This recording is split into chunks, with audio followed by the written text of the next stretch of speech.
Hello, my name's Graham Birdsall. There have been numerous UFO documentaries produced for television over the years, but in almost every instance, the opinions of skeptics and debunkers have tended to influence the final director's cut. The testimony of credible eyewitnesses to incredible events has tended to be devalued at best or totally ignored at worst.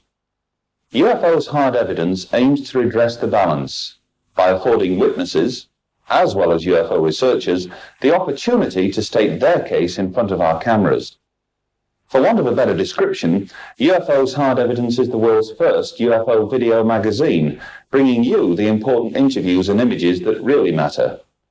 The truth can indeed be found out there, provided, that is, you know where to look.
Coming up in Volume 1 of UFO's Hard Evidence. Huge and mysterious triangular-shaped UFOs have been dominating the skies above Britain over the last few years. We talked to UFO researchers who have been at the forefront of investigating these strange occurrences, and we interviewed the pilot of a light aircraft whose routine flight over northwest England was suddenly interrupted by the appearance of a strange triangular shadow. We have an exclusive interview with leading abduction expert Tony Dodd and quickly discover why he believes strange tales of people being whisked away in the night by alien visitors is very real and not imagined. In our global news roundup, we contrast the difference in public and media perception to the subject overseas with that experienced here in Britain. We also have some stunning images of the opening and closing ceremonies of the First World UFO Forum from Brazil, the biggest UFO conference ever. Ja, as nossas palmas.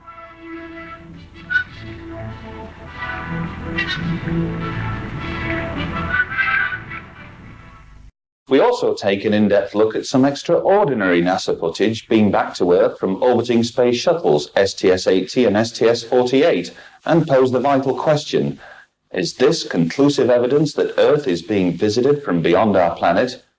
Or might it instead depict secret space technologies deployed by NASA? This and a few surprises elsewhere is contained in Volume 1 of UFO's Hard Evidence. Between 1989 and 1990, Belgium experienced a sudden and unexpected wave of UFO reports, all describing a huge and often silent triangular-shaped object. Over 2,000 eyewitnesses came forward to report their sighting, among them Belgian Air Force pilots and police officers. Skeptics would have you believe that every single one of the 2,000 reports can be rationally explained. They put forward misidentifications of conventional aircraft lights, the planet Venus, or other celestial bodies in space, stealth aircraft, or plain and simple hoaxes. These explanations may appear perfectly reasonable on the surface, but I would ask you to consider the sheer volume of reports, and also this. This hitherto classified document surfaced through the American Freedom of Information Act. It gives details about a Belgian television chat show in March of 1990. The subject debated was entitled Belgium and the UFO Issue. Take a look at the distribution list contained within this document. Every major military and intelligence agency is featured. Even people at the White House received information about what was discussed and by whom on this program. If nothing else, this one single document blows away the myth that UFOs are not considered to be of defense significance. There have been over 400 radar observations made of UFOs down the years, but perhaps one of the most significant is a radar sequence released into the public domain by the Belgian Air Force itself. What you are seeing is the actual Belgian radar recording of a UFO which descends from 10,000 feet to 500 feet in less than 5 seconds. Had a human pilot been on board the UFO, the G-forces alone would have resulted in instant death. Skeptics and debunkers dismissed the radar footage by claiming the object was merely a reflection of some distant landmark, a temperature inversion created by freak weather conditions. Most conveniently forget to mention that 2 Belgian F-16 fighters had been ordered to intercept and identify the UFO in question. Did the pilots that night believe they had been simply chasing artificially created images? Listen now to the actual words of one of those pilots as he described what happened during this incredible encounter. It stays very calm, and you always get the feeling it has everything under control. Till it says, well, now it's enough, and always happened. I think with me it was about 18 miles out that the thing just decides, okay, this is enough. You get an increase of airspeed from 50 to 100 miles an hour straight to, let's say Mach 8, Mach 9, Mach 10, incredibly. And the altitude, it went from 5,000 feet straight up to 60, 70,000 feet just in a split seconds. Despite the fact ufologists have amassed over 400 actual radar recordings of UFOs down the years, and remember, those are only the ones we get to hear about, skeptics and debunkers continue to either totally ignore these, or worse, insist that in every case they had to have been produced by either faulty equipment or temperature inversions. Try telling that to the F-16 pilot. In March 1993, a huge triangular-shaped UFO penetrated British airspace and prompted Nick Pope, then head of the MOD's UFO desk, to conclude that it was extraterrestrial. Here's what he had to say about this particular incident. One particular wave of flying triangle sightings I investigated from around the Lincolnshire area, I had received reports from UFO researchers that, quote, cars were bumper to bumper on the coastal road and everyone had seen this object. And I thought, well, maybe, but maybe not. Let's check it out and let's just see if there isn't a bit of exaggeration creeping in there. So, as it happened, there was a nearby military base, so I phoned up the base commander and I said, look, hope you don't think this is bizarre, but we've heard these accounts, but perhaps you can put me straight. The base commander said, well, actually, no, I can't. I was one of the people on that coast road, and my car was stopped, and I was looking out at this thing, along with the rest of them. And when I had things like that, I began to say to myself and to my bosses, I don't think this business of no defense significance really holds up anymore. I don't think we can say that these things are all aircraft lights and weather balloons. We've got something much more going on in our airspace. A flight of a squadron, or rather 4, Tornado fighters were coming back across the North Sea to their base in Britain. The Tornado is pretty much one of the top aircraft in the RAF's inventory. These 4 aircraft were flying along quite happily. All of a sudden, they were overtaken at high speed by a UFO. Some sort of intergalactic joyrider or something came flashing past their cockpit and disappearing off into the distance. They couldn't catch it. They made a report, but really all they dared put down was stealth, simply because they didn't know what else to say. I got into work on the 31st of March 1993, and the phones were ringing off the hook. Throughout the course of the morning, it turned out that I was dealing with a huge wave of sightings over Britain, but there were some very, very interesting ones there. A family in Rugeley in Staffordshire saw this thing so close up that they leapt into their car and tried to chase it. It was moving slowly over the countryside. They'd heard this old familiar low humming sound, this low frequency sound that's rather akin to standing in front of the bass speaker at a pop concert, that sort of thing. Very unpleasant. They said they couldn't just hear it, they felt it, the waves passing through their body. The best sightings, though, on that particular night came from military personnel. The guard patrol at a place called RAF Cosford, near Wolverhampton, saw this move directly over the base. They were absolutely gobsmacked, and they checked, of course, the radar. Interestingly, there was nothing on the radar at all. There was nothing booked to fly. This was very late at night, about 1:10 in the morning. They phoned the nearby RAF base, RAF Shortbury, and they said, "You won't believe this, but we've just seen a flying saucer pass over the top of the base." Well, I think the meteorological officer who took the call wondered perhaps whether they'd been having a little late-night celebration or something, but nonetheless, he went outside to see what he could see, and to his absolute amazement, he saw a light coming his way from the direction of Cosford. It got closer and closer, and it resolved itself into a very definite shape. He was not looking at a light in the sky. He was looking at a craft. He heard the low hum, and he then witnessed the craft pass pretty much slap bang over the top of RAF Shortbury. He estimated that its size was midway between, it's very precise, good military sighting, midway between a C-130 Hercules transport aircraft and a Boeing 747 jumbo jet. You're talking about something pretty big, in other words. The most fascinating and possibly disturbing aspect of this particular sighting was the fact that he had seen the craft fire what he could only describe as a beam of light down at the countryside, a few hundred yards from the base.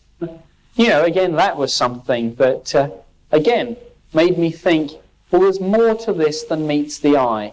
There just seemed to be too many reports that you couldn't explain. I mean, how many people think it's of no defense significance when, casually a UFO overtakes the fastest of our jet fighters? I don't think that's of no defense significance. It worries the hell out.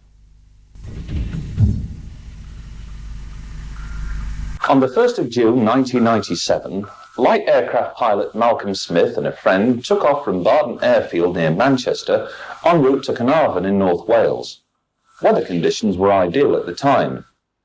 Shortly after 11:15 a.m., and while cruising at an altitude of approximately 1,500 feet, they both observed something beneath them which caused real alarm: the distinct outline of a massive triangle. UFO investigator David Caton was particularly intrigued, not least because he'd already interviewed a family who had spotted a flying triangle later that same day while travelling along the M56 motorway in Cheshire. Well, we're standing on the control tower at Barton Aerodrome in Manchester. I'm talking to Malcolm Smith, who's a pilot of a Jodel aircraft, and I ended up speaking to Malcolm and his co-pilot because I found they were coming along the motorway, the M56, towards Stockport from holiday on the evening of Sunday, 1st of June, 1997, and saw this massive triangle. And our local paper, the Stockport Express, put a little item out with the Seal Families Agreement, looking for other witnesses. And to our delight, Malcolm rang me up because his sister lived in the Stockport area, bought the paper, and remembered Malcolm telling her about this triangle they saw that undertook their aircraft on the same day, beautiful sunny morning, not like today, of the 1st of June. So perhaps Malcolm would like to explain what himself and Martin saw when they were flying to Wales? Was it to Basically, Carnarvon? You found a route to go from that to Carnarvon, which entails us going along the edge of the north edge of the Liverpool zone. Which takes us a track along just south of Wigan and past a place called Rainford, which is near St Helens. Yes.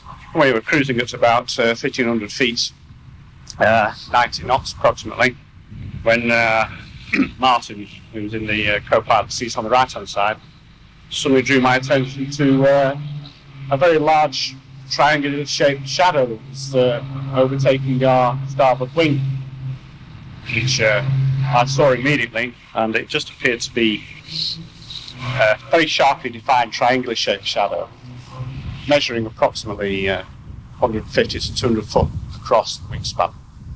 It was travelling almost exactly the same direction as us, which was due west, and overtaking us. I would say it was probably doing twice the speed that we were doing. Immediately we were a little bit concerned because the nature of the shadow was so sharp and well defined. We would expect it to be very close to where our aircraft was, so I was quite concerned about the possibility of a collision. Yeah. So we had a look around everywhere to see what it was that was creating the shadow. There was absolutely nothing in the sky at all, and it was clear blue sky. It was much, much clearer day than it is today. So we were really taken aback by it, and we were just at a loss as to what it was that was causing it. So we didn't really know what to do, so we just carried on, basically, to Carnarvon and reported it to the people there at the airport. You logged it in your flying log? Yeah. And your personal log, and I believe a log here at the apartment. Yeah, there's two logs. There's a personal flying log, and then there's also a log which is attached to the aeroplane. If anybody reports anything slightly unusual about the aeroplane or conditions of the day, is put down on that log. Did you talk to any air traffic controllers like Manchester Airport? No, we didn't, because we were clear of both the Liverpool and the Manchester zone. A long way to go to Carnarvon, so we didn't really need to be in contact with anybody. We were still on Barton's frequency, but I thought it was inappropriate to notify them about it at the time. Right, so we don't know whether they had it on radar, or even you were on radar to Manchester. They tend to follow people that are fairly close to the zone on radar, just to make sure that they're not going to infringe into the area. So you would have been on the radar, yes? Possible we would have been on radar, yes. We don't know. We won't know whether this thing causing the shadow was on their radar. No idea. Even though we couldn't see anything visually. Nothing at all, absolutely. Yes. We did a few clearing turns to make sure it wasn't behind us or above or below. Right. There was absolutely nothing. Yeah. Well, since that event, we've had two other pilots contact us flying in a microlight on Sunday the 6th of July, so that's another Sunday event. And they were flying back from Cranfield in Bedfordshire from an aviation weekend, and they weren't too far from you. They were sort of Newton Willows, Haydock area, they thought. Yeah. And 1,200 feet, beautiful sunny day again, they said, and the triangle shadow passed them in the opposite direction. They were undecided about speed between perhaps 60 miles an hour to 200. The two of them couldn't make their minds up, two brothers. So they were equally nonplussed and mystified by it all, because again they couldn't see an object causing the shadow. Yeah. So that's interesting. We may get some more information, I don't know. At approximately 11:45 p.m. that same night, Peter and Wynne Seal, with their two sons Craig and Scott, were travelling along the M56 motorway in Cheshire when they too spotted a triangular-shaped craft between junctions 11 and 12. Here's David Caton again. Well, on the night of Sunday, the 1st of June, the Seal family, that's Mum and Dad, the sons, Scott and Craig, who were 17 and 20 years of age, were coming back from Wales from holiday, back to Heaton, Mersey and Stockport. And as they got to the junction 9 there, just behind us, over the M6, they saw this triangular object hovering over the farm behind me, with lights on each corner, blue and red, with white lights amongst them. Way back they thought it was some lights on a tower because they were so still. They got to just past the junction here by the embankment, and the triangle shot over the cart about 150 foot up, and they experienced a buzzing, humming noise as it went over. And then it went onto the opposite side of the motorway and followed down towards Stockport in their direction, roughly about 200 yards into the fields, and gradually pulling away from them. And after about a mile and a half, they seemed to be catching it up again, and it seemed to be looking as though it was going to land. Anyway, it slowed down, did a shallow sort of dive, and disappeared behind the trees and bushes, though they couldn't actually see it touch the ground because of the bushes. Anyway, they weren't inclined to stop on the motorway. They were very shaken up to see if the object came back up again, so they carried on home to Stockport.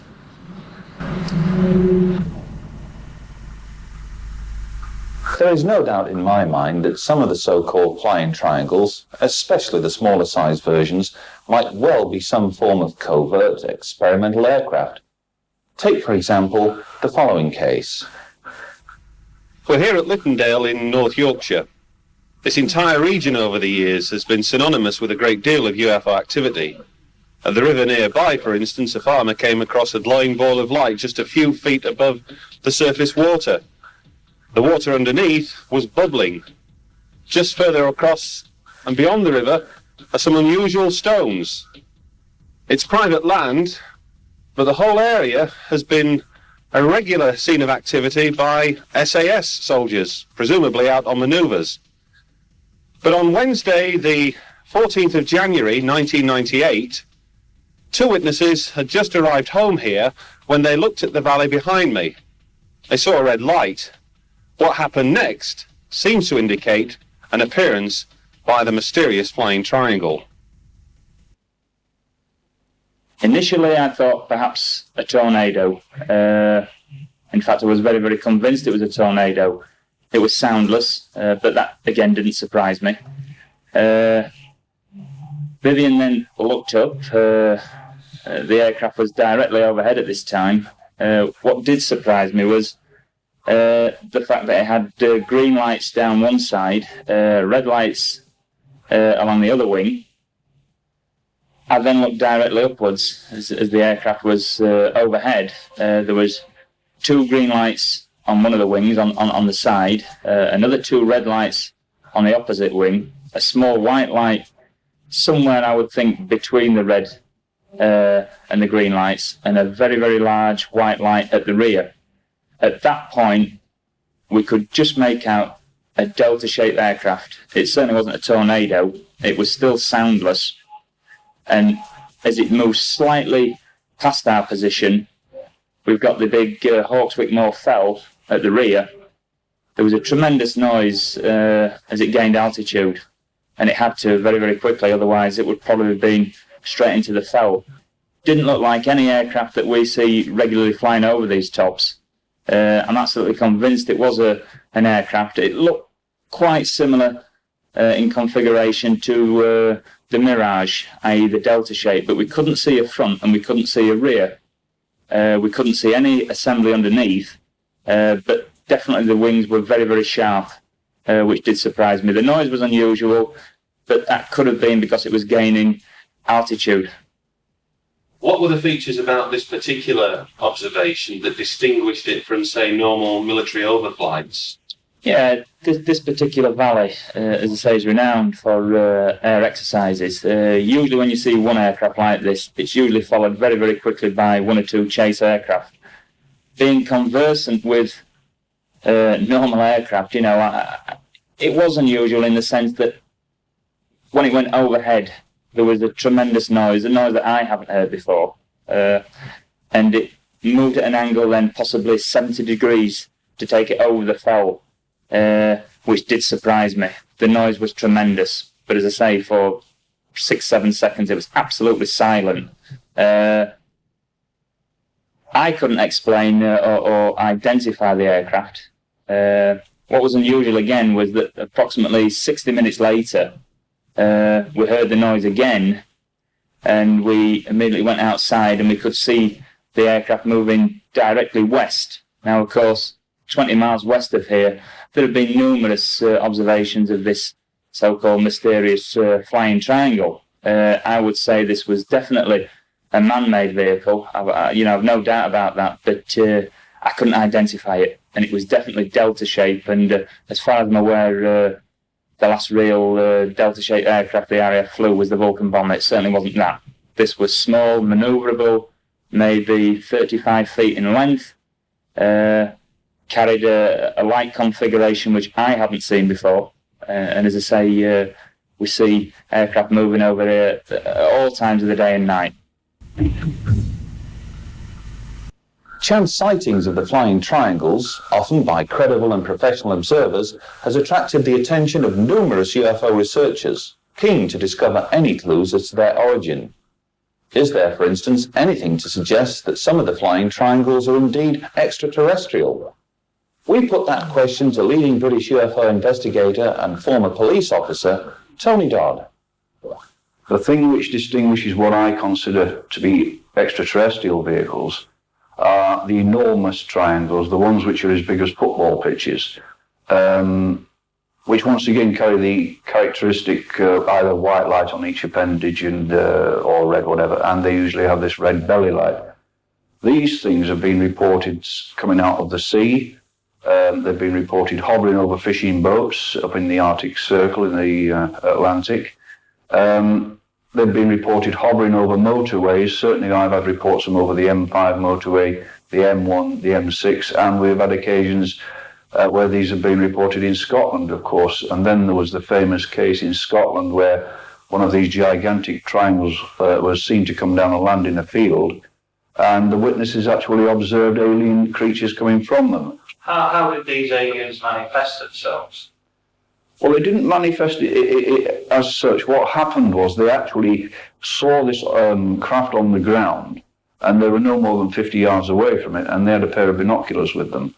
And it appears that the aliens weren't aware they were being observed. There were a large number of the small aliens, the small which we would normally call the grey aliens. What sort of numbers are we talking about? Well, the witnesses said that at one stage they thought there could have been up to 100. And they seem to be working in groups, each under the supervision of a tall brown-faced, oriental-looking alien. They said the tall ones could have been anything up to 7 feet tall. And it was obvious when they'd been watching it for a few minutes that each one group of these small aliens was working under the supervision of one of these very large ones. And they were racing about in and out of the forest, which was next to where the craft was down, carrying tubular and round objects, and they were going from the craft to the forest and back, and the witnesses weren't sure whether they were taking stuff from the craft to the forest or vice versa, but they were very graphic with the descriptions, and other things that they sort of described at the time, i.e. hovering balls, like glass balls which were dimpled like a golf ball. And inside one of these balls was one of these very large oriental aliens. This ball was hovering off the ground 15, 20 feet, and it was slowly but surely rotating.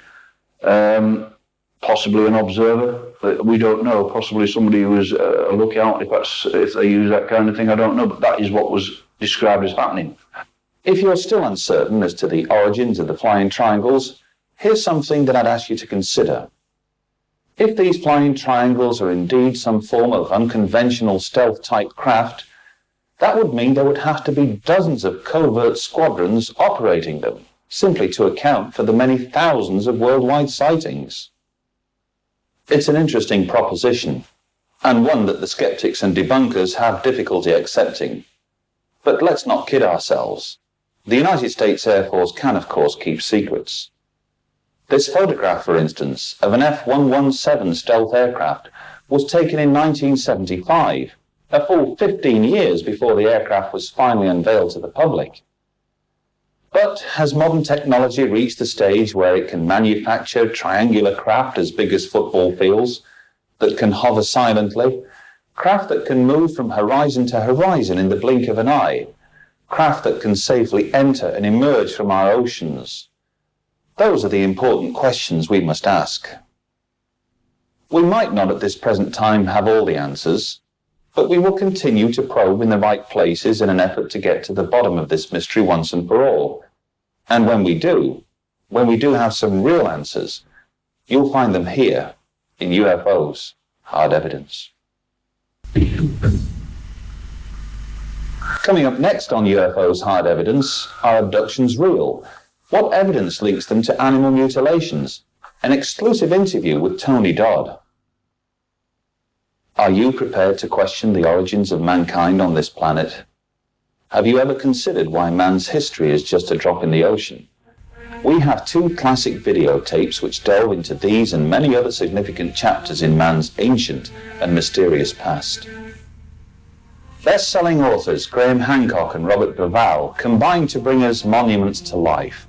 2 fully illustrated lectures which reveal not only how a long-lost ancient civilization was responsible for building the Great Pyramid, but their proven connection to distant stars in the galaxy, as well as a possible link between the pyramids in Giza and the pyramid shapes to be found in the Sidonian region of Mars, a true terrestrial connection.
If you wish to acquire either or both titles, simply complete the order form contained within this cassette.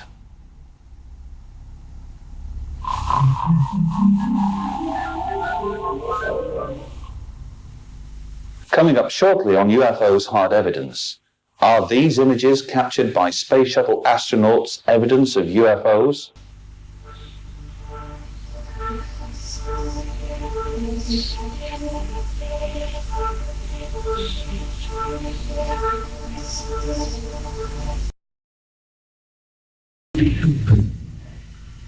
In this exclusive interview with leading UK investigator Tony Dodd, we examine 2 specific areas of UFO research which often lends itself to scorn and criticism: alien abductions and animal mutilations. We invited Tony to tell us what first sparked his interest in the phenomenon. It was 20 years ago, it's a long time, 1978, when I was a police officer. I actually had a confrontation with one of these things when I was a working police officer, and I was on duty one night in 78 when me and a colleague actually had a confrontation with one of these things. Where was this? This was commonly near Skipton in North Yorkshire, and I was driving a police car, he was the observer, and we came round a bend in a country lane, and there was this thing sitting in the air in front of us, and it was absolutely stunning to see. It was a huge disc, about 100 feet in diameter, had a dome on the top of it, with what appeared to be portals, darkened portals around the dome. It had a skirting around the underside and coloured flashing lights which were flashing on and off, almost like a neon sign effect. And there was 3 large globes or balls protruding from the underside. They were spaced evenly on the underside. I stopped the car and we got out. There was a very, very heavy static had come on the police car radio at that time. I don't know the cause of it. It may have been because of this thing was there, but it wouldn't be right to jump to conclusion. But this static suddenly set up on the radio, and I got out of the car, both of us did, and we stood there sort of open mouth looking at this thing as it slowly moved away from us. But despite its enormous size, there was no sound coming from the damn thing. The only sound that we heard at that time was where it was displaced in the air when it started to move away from us. And the thing was, though, it was absolutely It was absolutely beautiful to look at it. I couldn't help remembering at the time, thinking, what kind of engineers put something like this together? Because it was absolutely extraordinary, it was. And that's what got me into the thing, because I was determined I was going to find out. I mean, I'd not long been out of the RAF, and my last postings, I'd been on Air Force bases where they were testing the very latest technology in aircraft. And at that time, the aircraft of the time, which we were under test, were the Lightning, because it was a Lightning station when I was on, and the Canberra. And that was our most advanced technology at the time. They were only testing them at that time, they test flying them. Now, this thing was years and years and years ahead of anything like that. It was no question about it at all. It was something that we hadn't got, and I knew it from the moment I saw it. Tony, you've now become a fully fledged and widely respected UFO investigator in your own right. But would it be fair to say that your initial broad interest in the UFO subject has focused on two specific areas? I'm thinking particularly about your recent work in abductions and animal mutilations. What is it about these two areas that attracts your interest? Well, let's be, in the first instance, when I got involved in this business, I had no idea it was going to take me in the direction it did. I've mainly been governed by instances which have come to my notice. And the abduction side of it was when somebody came to me, once again as a policeman, and said that they'd been chased by a helicopter some years ago, and the end product was that they'd ended up with missing time, and they were complaining about the low flying of this helicopter. Well, of course, I checked on this as a policeman and found there was no helicopters, of course, flying at this particular time, and they certainly wouldn't be flying in that location at night because of low, high voltage wire low over the roads. That took me into the abduction side of things. And as things developed, you tend to go, it's like the branches of a tree. You go up the main trunk with your normal UFO work, and you're suddenly led in different directions. All sorts of things are associated with this, as you well know. The animal mutilation started to come into the picture when they were starting to get high concentrations of UFOs in specific areas. And then within very, very short time, people were finding animals killed and mutilated in very strange ways. And that is when I started to focus on this as possibly linked to the UFO phenomenon.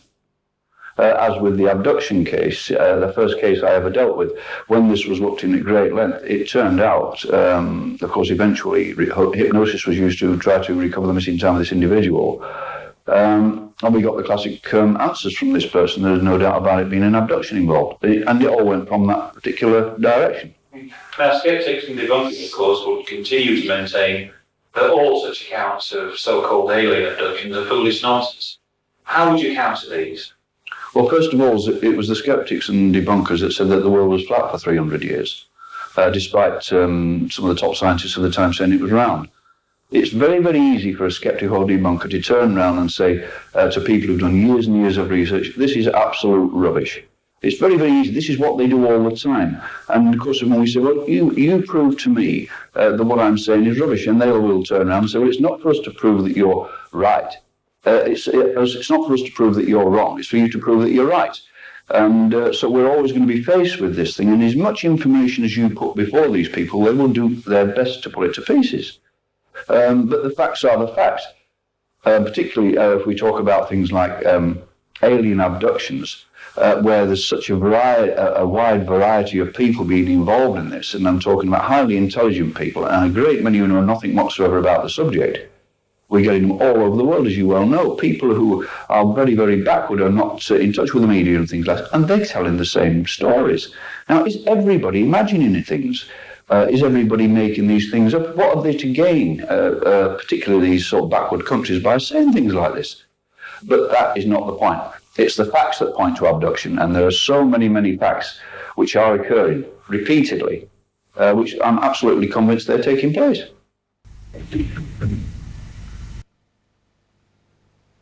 There's just those eyes, it's so awful, they're so cold.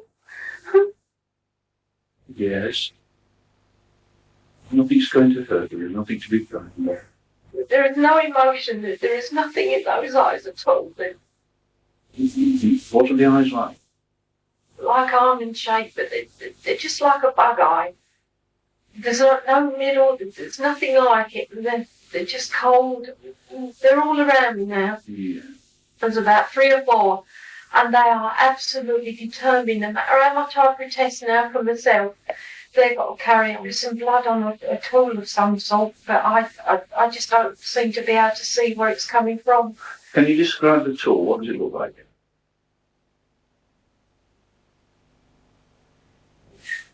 One's got a probe now.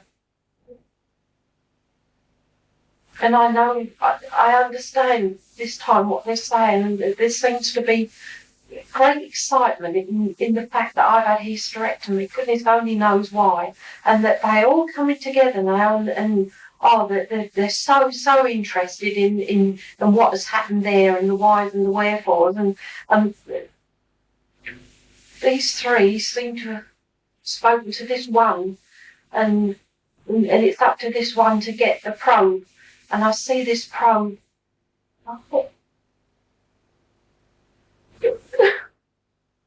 Yes, they're not going to hurt you. Next thing is that this probe goes in my navel, and it hurts so much. Yeah. And I'm screaming, I'm begging for God's sake, He causing me so much pain. Uh-huh. Yes.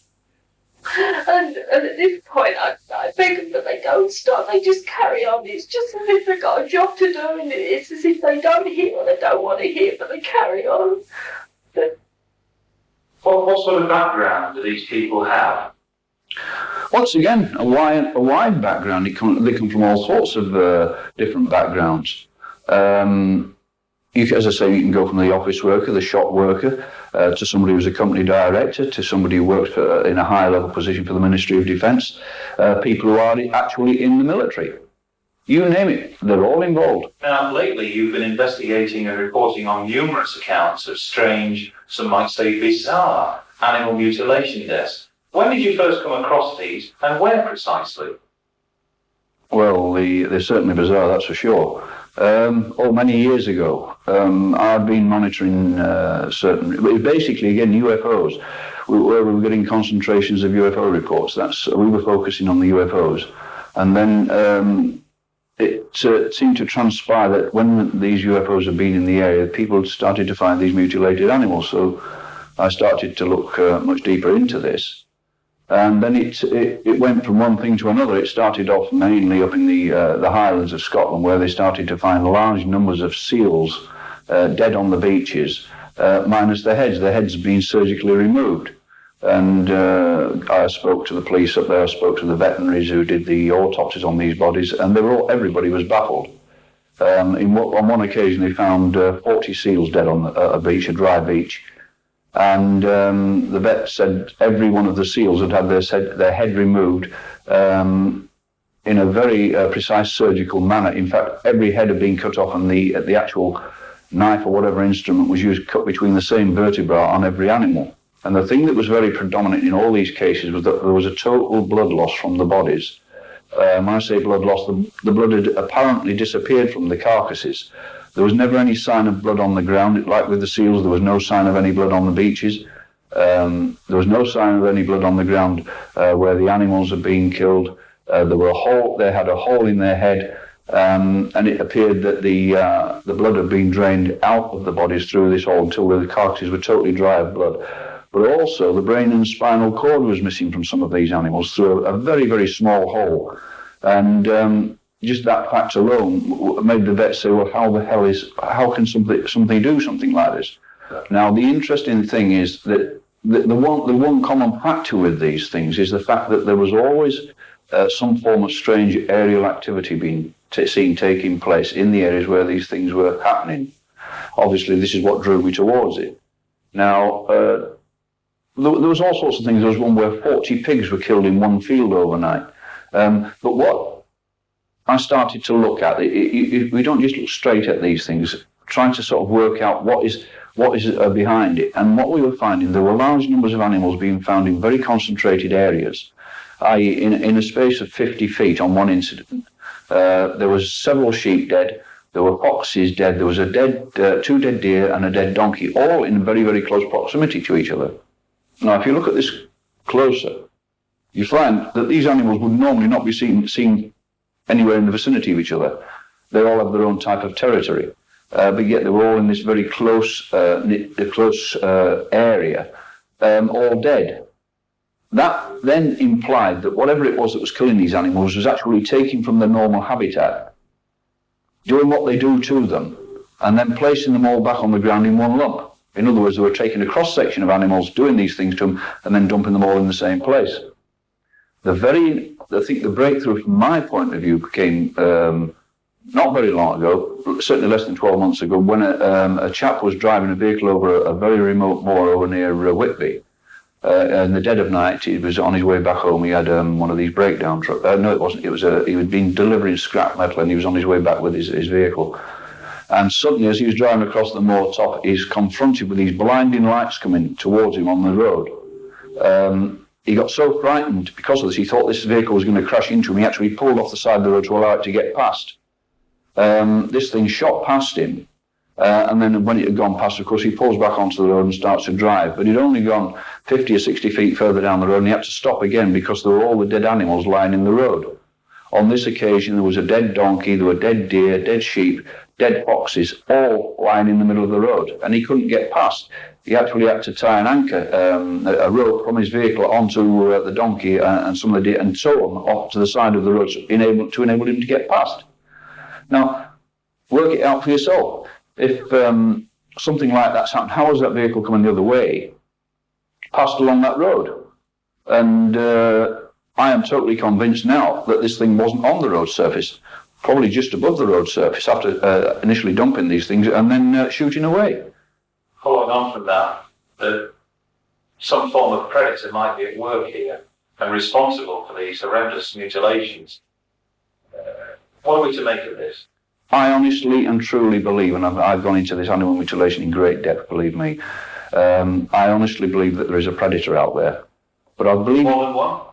Oh, difficult to say. But I mean, if it's covering us on a global basis as it is, I would certainly suggest there's more than one because it's happening all over the world. But the thing is, when I say predator, I don't think it's a predator by any concept we understand. I think this is something, when we tend to talk alien, I think this is alien to anything we really understand. It might be something which travels in the invisibility zone. Let's be right, there are things that we can't see, i.e. we can't see infrared, but it's there. These things may travel in these zones. They may be invisible to the naked eye. They may come and do what they do, and we aren't going to see them if they're there anyway. We just don't know. The $64,000 question is, why are they doing it? And I know there have been various reports from various parts of the world that it's just possible that it could have involved odd humans here and there, but I'm not going to go into that. Finally, there are people probably watching this interview and wondering, is this man for real? Are UFOs real? If you could look at that person right now, what would you say? I would say, first of all, seek and you will find. But don't just condemn this subject without investigating it. It's very, very easy to turn around and condemn things just off the top of your head. We've put a lot of time and a lot of years into this investigation. And I can assure you, without any question of a doubt, that aliens are here, aliens have been here for a long time, and aliens are in contact with various elements of the military and other countries, diplomats. It wouldn't be prudent to me to say any more at this time, but if you can believe me if you wish. If you don't believe me, well, that's entirely up to you. But I gain nothing by saying these things. Only these are the things that I have uncovered during my investigations. Over the past few years, our research has taken us to many foreign lands in search of hard evidence for the reality of UFOs. We've visited the outer perimeters of the top-secret facility known as Area 51 in Nevada, claimed by some to house crashed and recovered UFOs. It was interesting that during a time spent in nearby Las Vegas, we managed to film this mysterious object, which hovered in the distance right over Area 51 before shooting away at speed. Just a couple of years ago, while in the airport terminal of Rio de Janeiro, en route to attend a conference in Curitiba, Brazil, a pencil-thin object appeared overhead. It lingered long enough for us to capture these astonishing images.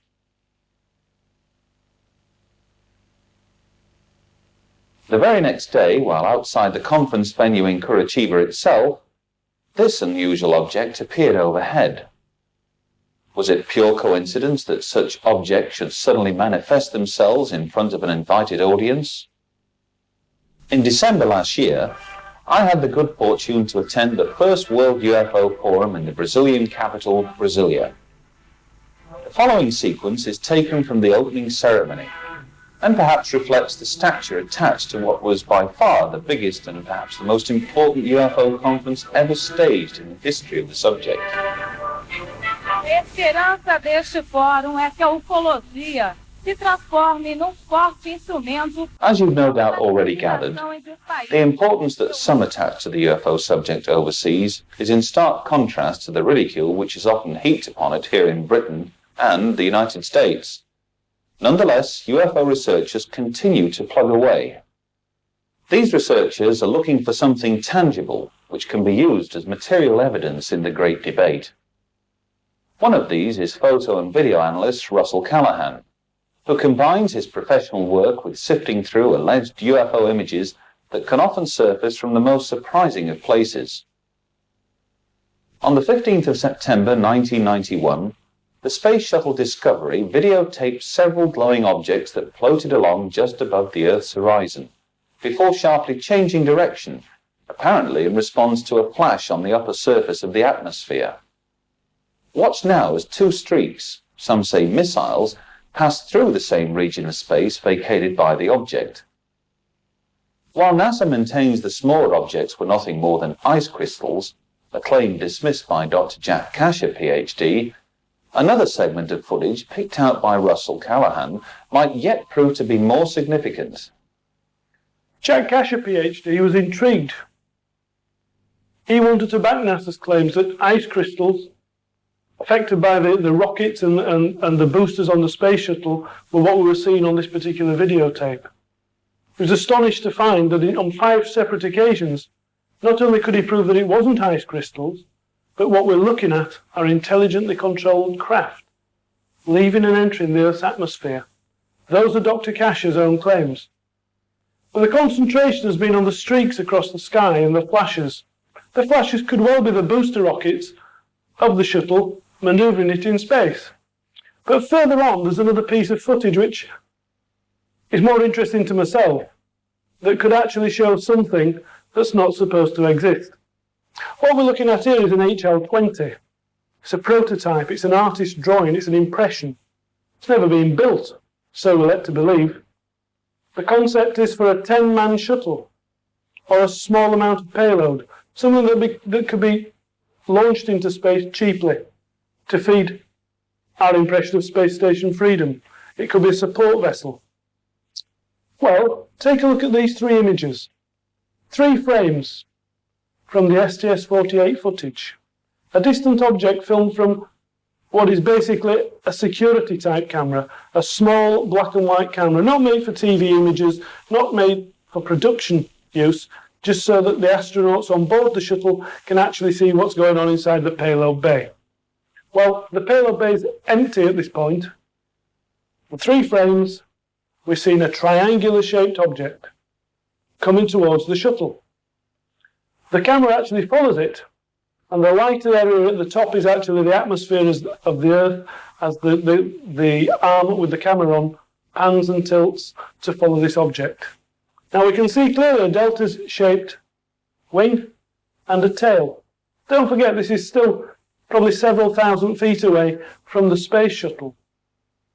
But if we read what the Langley Research Centre told us about the HL20 and their idea that a small shuttle, 29 feet long, capable of carrying up to 10 astronauts into low Earth orbit or small amounts of payload, all very interesting. But the thing that they claimed back in the 1980s are that with its wings folded, it will fit inside the payload bay of the shuttle. Now, what more?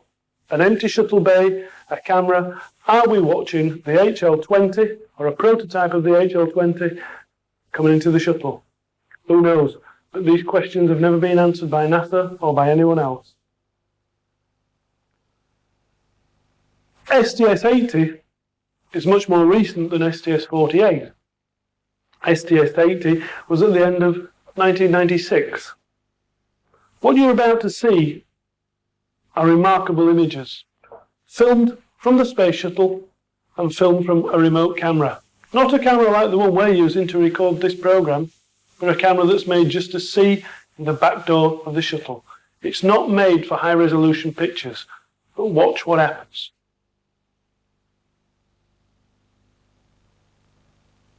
The flashes, lightning strikes, these occur every minute of the day somewhere on the Earth. And of course we're seeing quite an area of the Earth.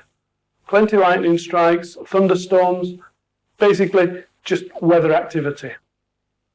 But the interesting point comes with these small objects seem to be wandering about. Controlled objects seem to know where they're going. But watch the centre area of the screen. Something quite remarkable is about to happen.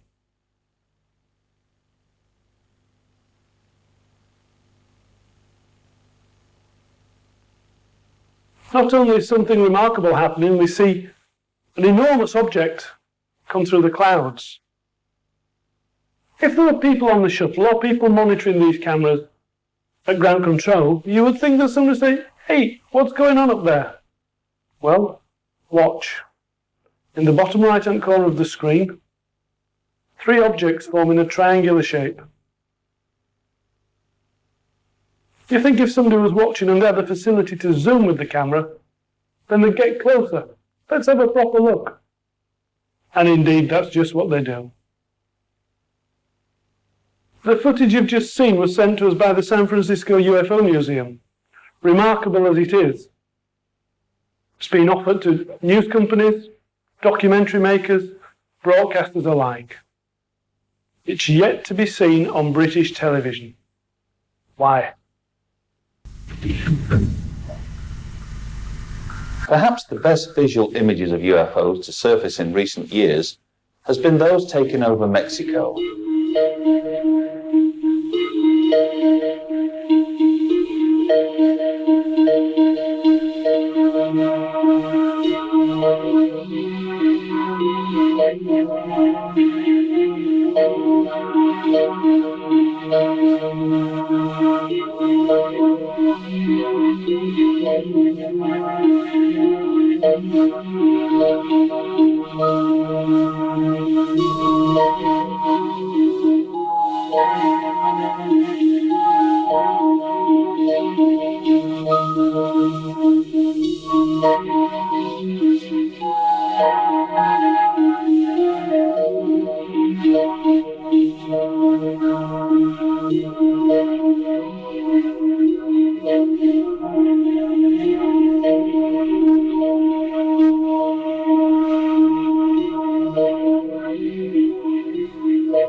These extraordinary images brought to this country by UFO researcher Santiago Garza amply demonstrate why Mexico has become the UFO hotspot of the world. Another leading figure helping to bring such images to a much wider world audience is television presenter and UFO researcher Jaime Maussan, among the guest overseas speakers at the 1998 Leeds International UFO Conference. Jaime often comes across all manner of strange and bizarre images while researching the UFO phenomenon, but surely none more strange or bizarre than the sequence you're about to see now. This remarkable footage is claimed to have been taken in New Mexico in the early part of 1997. Watch closely as the UFO descends to the ground. Note the rising dust and debris from impact. Then see how the UFO takes back to the air, only to descend one final time before exploding on impact. Watch the sequence again. Note the clouds of dust, the vapor trail, and also note how the picture remains still, indicating it was possibly mounted on a tripod and that the cameraman knew what to expect. The UFO crash video might be nothing more than images taken of an experimental aircraft or missile that badly malfunctioned, but then again, who's to say? It's yet another piece to add to a puzzle that continues to fascinate and attract the attention of millions throughout the world. Sure enough, the images that we've seen and the accounts that have accompanied them could be construed as hard evidence, but of what specifically? Are aliens visiting our planet? If so, who are they? Where are they from? And why are they here? These are deep-seated questions that will eventually be answered in the course of time. But time for now, at any rate, is against us. We hope very much that you've enjoyed this presentation and are a little better informed as a result. Keep watching the skies, and I hope you can join us again in Volume 2 of UFOs, Hard Evidence.